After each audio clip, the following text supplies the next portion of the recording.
100%. Yeah, so we're back, Conversations with Malik, and we're here with Brother Rashied, and we're talking about culture in the relationship to getting help. Continue to expound, my brother. All right. So now, the aspect of culture that deals with the external environment, change is ongoing. Okay.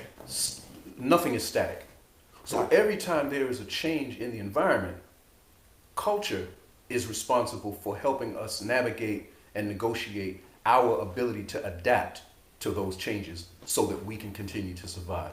Now, the backdrop to culture is that it's developed from shared beliefs, shared assumptions, shared experiences, shared values, shared norms. So now you look at the black community, a part of which came here through the transatlantic slave trade, right, and a part of which was already here. Mm-hmm. Okay? Many of the Native Americans, when you look at the documentation, the graphic documentation and the printed documentation, you can find evidence of Native Americans that looked no different than many of the West African tribes. Right. I mean, Professor Constantine Rafinescu in 1836 published his own findings from his travels in the Americas, mm-hmm. and identified certain specific tribes, right, or ethnicities really, right, of Native Americans, indigenous Americans, that could not be distinguished from certain ethnicities in Africa. right. And I have quite a collection of some of these photographs myself. Gotcha. I got one of two Choctaw men. One of them looks just like Paul Williams from the old original Temptations. I'm serious. So see what happened is that through a series of that's all right. But through a series of legal processes, the establishment was able to create laws that deprived a lot of those people of their lands and of their ability to establish continuity of lineage. Right. They could not prove that they were who they said they were. They didn't use written records. They used an oral history, just like African people do. Gotcha. And so when you lose your identity as, say, a Creek or a Choctaw or what have you, some other part of the greater Yamasee Nation, mm-hmm. You can't go live among European Americans. Right. You no longer have lands of your own. Mm-hmm. Society is going to respond to you and interact with you like you are part of that same transatlantic trade population. Right. You're going to be subsumed into them. Right. The 1924 Racial Integrity Act, the Commonwealth of Virginia, prosecuted by I want to say Walter Plecker, mm-hmm. Who was the state registrar at the time. Mm-hmm. He instructed the registration clerks to go into the birth certificates and alter them so that whose had Indian, it was stricken, and colored was written in. Mm. When colored people began to be called Negro, everybody began to be called Negro. Gotcha. When Negroes began to be called Black and African American, everybody began to be called Black and African American. Gotcha. So we're a mix of that, yes. as well as slave genes, slaver genes, mm-hmm. right, and whatever else there may have been. So the thing is this: we have a particular set of shared assumptions, shared beliefs, shared values, shared experiences, shared norms, right, to help us navigate a constantly, consistently, persistently, relentlessly hostile social environment. That every time we would learn how to win the game, all the rules would get changed. All the rules would change. So we had to become extremely adaptable people Yes. to continue surviving under constantly changing rules. Level playing field. You know what I call it? I call it like, it's like being in a baseball game, right? And every inning, the umpire is calling balls and strikes different. That's been our experience. Yeah. One inning, wide is a strike. Next inning, low and in is and you're like, and you got to adjust on the spot, constantly, every day. So when you now, and this is kind of a new thing, the field of epigenetics. Epigenetics deals with what impact the external environment has on your DNA. So it's not that your DNA per se changes, it's that the environment causes your DNA to behave differently. Your body may not even recognize that you have certain genes because certain enzymes will block the body from seeing that enzyme. It's like turning off a light switch. It's there, but the body can't see it. Yes. So the trauma that we have endured in an ongoing way affects our DNA epigenetically. Yo, listen, I have a brother. I interviewed him on the show. He is in prison in Georgia. He's doing life for blowing a white man's head off. He was in a store and the white guy said to him in Georgia, he's from New York, from Brooklyn. The white guy said to him, "Get out of my store, you fucking nigga." And he said, he was down there hustling, He said for 2 weeks, the vision of him looking at him saying that, he had never been called nigga like that. Now, a couple of things happened up until leading up to that point. One, he was hustling, but he was working a real job on the side to satisfy his girl. It was a moving job. He went and he helped move this stuff into these older white people's home. And he moves the stuff, he's moving the stuff in, and they're not supposed to take the old furniture, but he did it for him because he realized he was elderly. He said, "You know what, I'm gonna do this for you guys, because I'm not supposed to do this, but I'm gonna take it back, and no charge, don't worry about it." It was hot as hell. It was August. He got a little thirsty. He said, "Can I have something to drink?"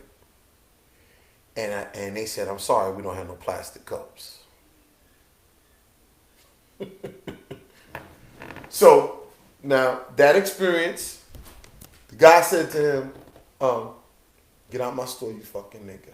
He said, Malik, for 2 weeks, the noise just got louder and louder and louder. He went back and blew his head off. They wanted to execute him.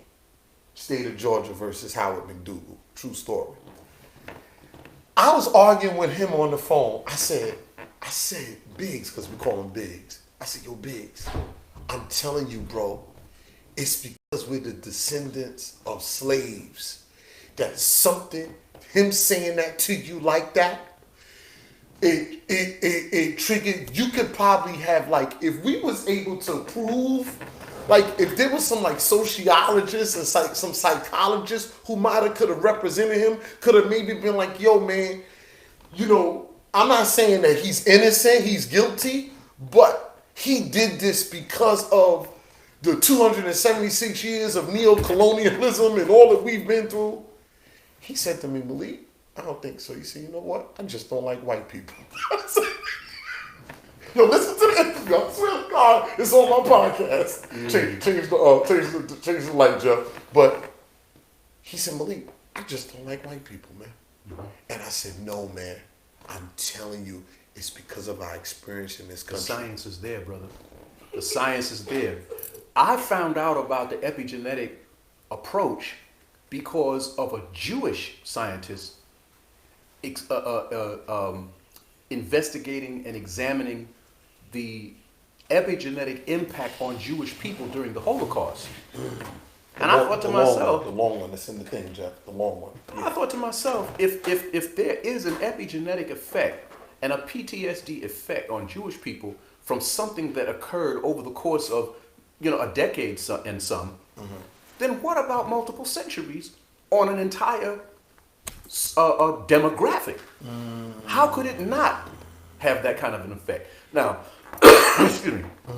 When I talk about help and I talk about timing, yes, a person does need to come to an awareness that they need help. Gotcha. Yes, after that, a person does need to come to a place of readiness to receive help. Right. But third, there are dynamics around receiving help that are difficult. You have to accept that you're in a place of vulnerability. You're in a place of need, and somebody else has to step in and give you something you need. You can't provide it for yourself, and you have to, it's more than just being humble. There's something more about it. See, now, surrender. It is a kind of surrender. And it puts you in a position of vulnerability. Yes. Now, think about what vulnerability means for black people in America. And think about the hypermasculinity that black men have as a reaction to vulnerability. Yes. We gotta be the man's man. We gotta be the superfly chef, we gotta be the whole, you know what I'm saying? Yeah. And if we're not, it takes a lot. look at it, and this is not an endorsement or an attack, but look at all the brothers who are gay, but who mask it with this over-the-top hyper-masculinity because of the vulnerability as a social group. Gotcha. Black men, y'all don't want to work, y'all are lazy, Black people are the least of lazy people in this country. Yeah. But the stereotype is there. Right. So look at how we respond to that. Gotcha. And yeah, it's hard to receive the help, and it's frustrating and hard for the person who is in position to give the help, because it looks like you don't want the help. You acknowledge that you need help, but I'm trying to give you help and you don't want to receive it. They're not understanding what position it puts you in to have to ask. And it's a power dynamic. The minute that there's two human beings, I don't care if one is the mother and the other one is a newborn infant home from the hospital for the first time. Guess what? At 2:30 in the morning, when that baby starts crying for being hungry or from needing a change, there's going to be a power struggle. Yeah. Either the mother's going to win and stay in bed, or the baby's going to win and mama's going to get up and change that baby. And if you don't, guess what? You're not sleeping anymore at night. The baby is going to win. And the baby knows that. Yes. That's heavy. So it's a power dynamic. Once you have two people, yes, there's a power dynamic. It's impossible to avoid. Gotcha. So now the helper and the helpee have to figure out how to negotiate the power dynamic. And there's nothing that you can do to negotiate being in power and needing help.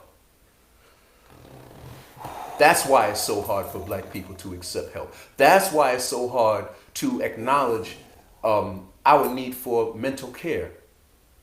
It's Mental Health Month, and black people are probably very near the top of the list of the people most in need of mental health services. But we won't get don't it seek it because there's a stigma involved in needing the help. Listen, and let me tell you something. I had said to my nephew, and I'm transparent on the show, and I don't care if he watches it.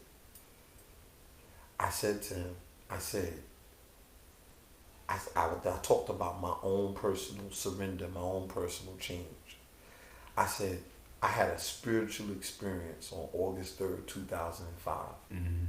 I was praying to God for help, and I noticed that it dawned on me that everything that I was praying for, He had already given me. That all I needed to do was let the help me, and not try to tell the help how to help me. A sick mind can't heal a sick mind. Satan can't cast out Satan. Right? That I needed to just. And so people go for help, but I don't like that doctor. I don't like that therapist. She told me that. Yo, if you're the problem, you can't possibly be the solution. Like, hold on. Let somebody who's been where you are and has navigated. That's like that's like going on a camping trip and telling the scout, oh no, I don't think we should go this way. We should go that way. And they're like, I'm the guy. And what I learned by allowing the help to help me, you know what dawned on me? That all of the people that was around me was there talking to me all these years. My mother, my wife, sisters, you know, people from the church, people in the community. We came from a spiritually rich community. That was great people in our community. We had elders in our building. All those people were talking to me all those years. They're saying, hey, if you ever need to talk, I'm here. That's God. It's the universe. Hey, take my number, Malik. You ever want to talk about your father dying? I'm here. I lost my father too. You know, a lot of times our ancestors talk through people around us too. And we don't recognize that that's what it is. We're energy. We all agree that our shell is not it. So what happens to that energy, since we know the energy cannot be destroyed, it can only change form. Matter can't even be destroyed, it can only change form. What happens when that energy leaves? What happens, where does it go? Is it completely blocked off from being able to access this plane? No, it doesn't lose access. It changes methodology. So sometimes those ancestors speak through the people around us. Sometimes those ancestors speak to us right through our own divine consciousness. Yes. In Yoruba land, they call it Ori. Yeah. Your Ori speaks to you. Yeah. But sometimes your Ori's plugged into ancestors. Yeah. And you think you're thinking your own thoughts. But it's your ancestors guiding you. Let me say, you're so right. I had a situation in business. It's about 6-7 years ago. And I know the decision that I had to make was a tough decision. And what I was going to have to go through was going to be tough. And you know what I thought about? I thought about when I was about 9 years old. I was in the kitchen. My mother my mother used to cook pork. My mother made pork chops, mashed potatoes, and broccoli. Okay. I ain't like broccoli. I remember this day as clear as we sitting here. So my father's sitting in the kitchen. Remember the floor turnage, man. You remember? Reading the paper with the paper up. I ate the pork chops and the mashed potato with the gravy.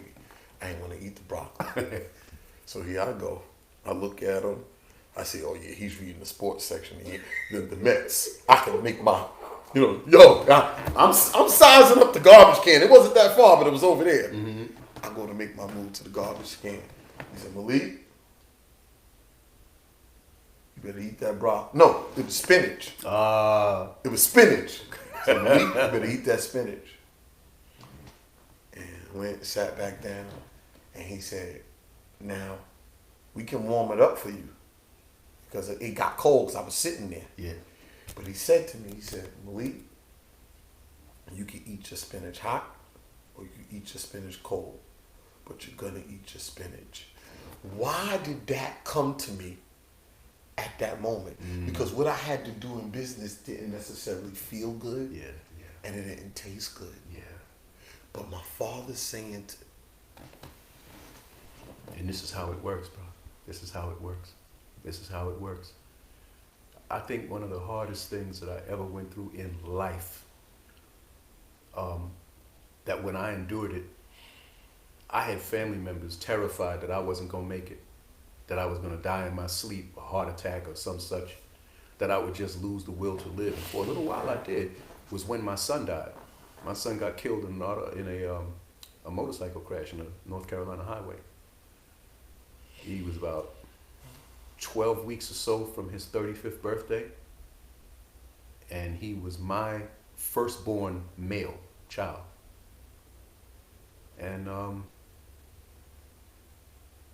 It's not to say that a boy child is more valuable than a girl child, but it's to say we live in a patriarchal society, and that's the way that we've been socialized. And boy children have a different meaning for us, and girl children have a different meaning for us. And when he died, it really hit me in the core, brother. I mean, I still have my moments, but now I can talk to him. Now he can talk to me because I learned a method that makes it possible. It makes it possible for me to hear him. And his voice is unmistakable. That's how I know it's him. It's not me remembering something from before. Sometimes, you will pick up a scent, I don't know, of a perfume that some favorite aunt wore. You may pick up a scent of a cigar that grandpa used to smoke.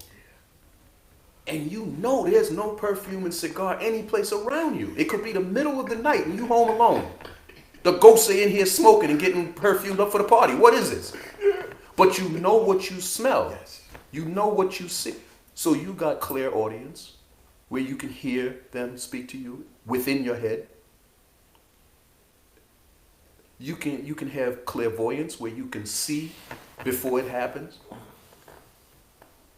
You see what I'm saying? Yeah. Every sense that we have one that operates on a higher level that connects us across time. Space and time. Yes.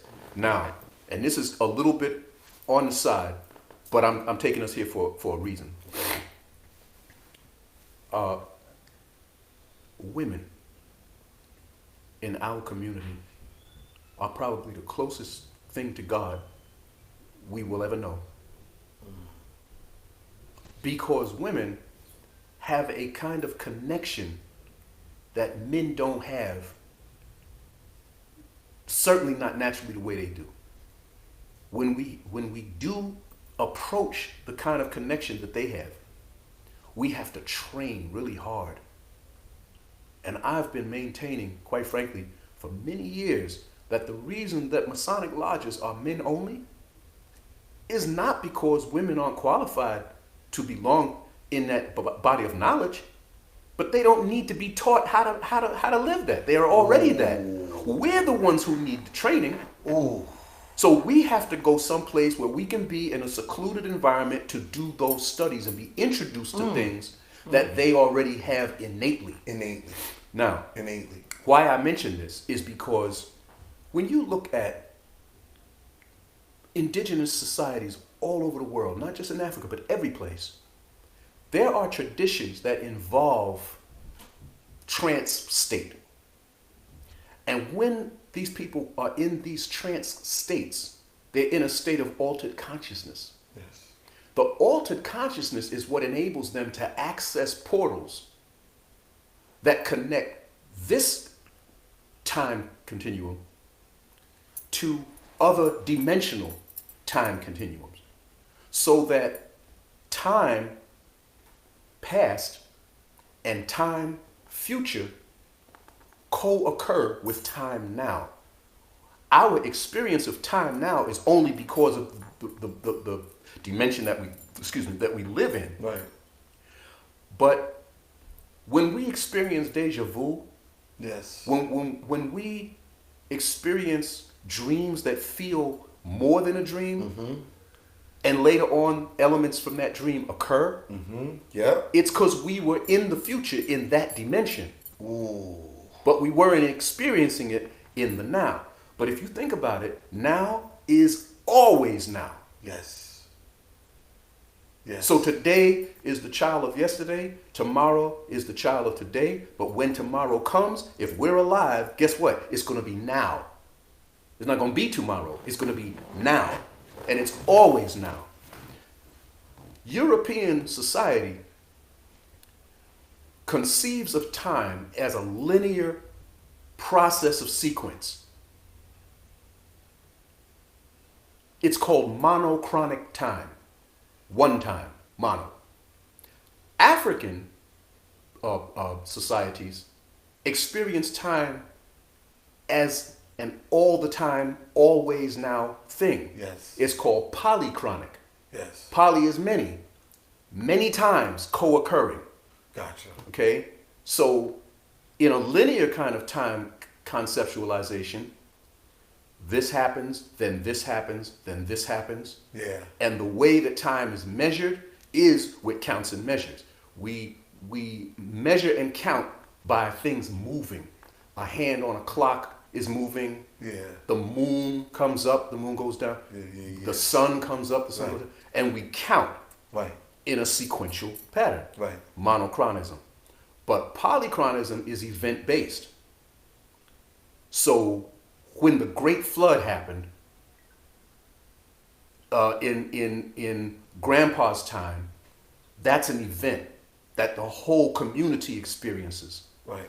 And then we can use that as a part of the way we reckon time. That's why when you try in traditional societies and cultures, their ages don't correspond exactly. Yeah. You always read this. Oh, we have to estimate the person's age with such and such and such. Because they didn't have birth certificates. They had events. Right. And events were communal. Right. And for you and I to do business, there's no thing of fly over here to Lagos and we'll sign the contract at a 10 o'clock a.m. meeting on Wednesday morning. Yeah. No, that's not how we do it. Right. You get there on Tuesday and then you bring me to dinner at your house. Yeah. And I meet your family. Right. And we spend social time. Yes. So that you can get to know what kind of spirit I got. Yeah. Whether you want to be in business with me. Yeah.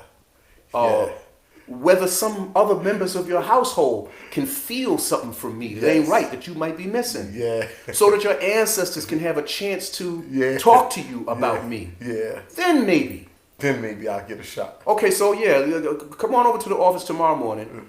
And this whole thing of CP time that we got is because our understanding of time don't require rushing. So when you say come over tomorrow morning, if I'm there at 8 o'clock, that's on me. If you get there at 11:59, it's still the morning. But these people want to just fly in, ink the deal, leave. No, we don't operate in that way. Yes. So CP time for us, next time you have a meeting, Gotcha. Next time you go to a seminar, and it's mostly black people, Gotcha. Notice how you set the thing for 9 o'clock, people start drifting in 9:10, 9:15, 9:20. Yeah. Between 9:20 and 9:40, people are in the back getting their pastry, their donut, they're getting their coffee, they're talking with each other, they're mingling with each other first. The actual thing might not actually begin until 9:45, 10 to 10, because that's a part of the experience of it for us. But it happens perfectly just the way it's supposed to happen. Yes. And listen, me and you we can talk. You see that, right? We're gonna talk more. And I've been doing good lately. My interview's been half hour, 45 minutes tops. I got a couple of questions. Sure. If you could give me, okay, well, let's start out and work our way up. You're on an island, the genie comes and says you get one of everything. You're on this island alone and you get one of everything. If you could have one snack, what would that one snack be? One snack, brother. You know watermelon came in my mind, right? Listen, let me tell you something. It's not that stereotypes aren't true. They're true. Right. They're just not true of all of us, right? But watermelon and red juices One snack. are extremely refreshing. And if I'm stuck on an island like that, I need refreshment. So, all right, so watermelon. If you could have one thing to drink, what would that be? Water. One meal, and you would eat this all the time, what would that one meal be? And I'm on an island. Yeah. Genie hooking you up, the black genie, but you get one meal. You I eat that all the time. Believe it or not, fish and seaweed. One song. What would that one song be? One record. The song would be a particular praise song from a traditional African spiritual system, and that would put me in a really good place. Anyone in particular? It's the song. It's one of the songs, or we call them orikis. It's one of the orikis for the spiritual energy called Eshu, and that's because one of the responsibilities of Eshu is to show us the right road to pick, the right choices to make, the right road to go down. Okay. If you can give me one word to describe African American journey here in the American diaspora, what would that one word be?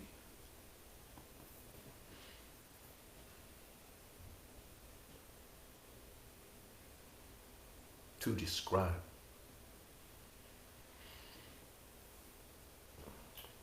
If you can give me Adaptability. okay. Give me one sentence that if you knew you were told that, hey, you're passing, tomorrow this time, and you knew, hey, this was gonna be it to me, and I can maybe get 10 words out to say to the people I love, or the people around me, the people I've influenced, what would that sentence be?